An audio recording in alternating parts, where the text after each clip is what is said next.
একটি নতুন ভোরের অপেক্ষা। রোজকার মতো সারাদিনের গ্লানি, কষ্ট, ব্যর্থতা, দুশ্চিন্তা মাথায় নিয়ে এই দুনিয়ার শান্তিপ্রিয় মানুষেরা রজনীর অমানিসায় বিছানায় ক্লান্ত দেহ ছড়িয়ে দিয়ে ঘুমোতে যায় একটি নতুন ভোরের প্রতীক্ষায়।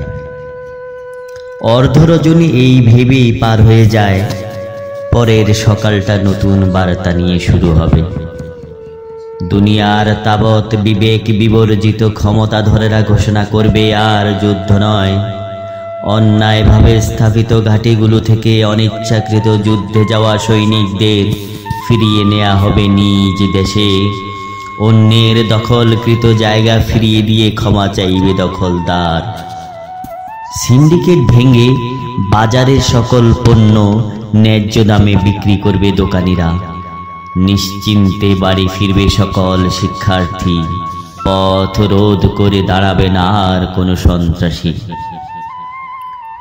শরণার্থী শিবিরের তাঁবুর ভিতর শুয়ে উদ্বাস্ত শিশুরা ভাবে, ভোর হলেই বুঝি জানতে পারবে নিজ দেশে ফিরে যাবার ঘোষণা। অনিশ্চিত জীবন থেকে নিজ মাতৃভূমিতে ফিরে যাবার আনন্দের স্বপ্ন দেখে দেখে রোজ রাতে ঘুমোতে যায় তারা। সীমান্ত পাড়ের কৃষকেরা কুঁড়ের চালায় তামাক হাতে নিশ্চিন্ত মনে আনমনা হয়ে বিশ্বাস করতে চায়, কাল থেকে বুঝি নির্ভয়ে যেতে পারবে সীমান্তের নিজ জমিতে। আর গুলি করে অন্যায়ভাবে মৃত্যুর ভয় থাকবে না। ঋণদাতা প্রতীক্ষায় থাকে, পরদিন ভোরেই বুঝি ঋণ গ্রহীতা দেনা হাতে দাঁড়িয়ে থাকবে তার দরজায়। বেকার যুবক কল্পনায় ভাসে, নতুন প্রভাতেই হাতে আসবে চাকরির যোগদান পত্র। দীর্ঘদিন অসুস্থ পিতা মাতা সুস্থ হয়ে আবার সন্তানদের সাথে কথা বলবে আগের মতো। এই স্বপ্ন দেখতে দেখতে প্রতিটি রজনীতে ঘুমোতে যায় দুনিয়ার সকল সন্তান।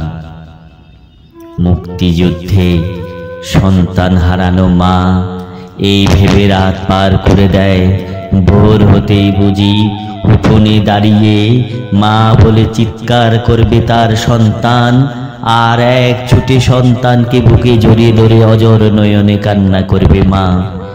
এই সুখের স্বপ্ন দেখতে দেখতে অশ্রু জলে রোজ রাতেই বালিশ ভিজিয়ে অপেক্ষা করে চোখে ছানি পড়া সেই বৃদ্ধা মা।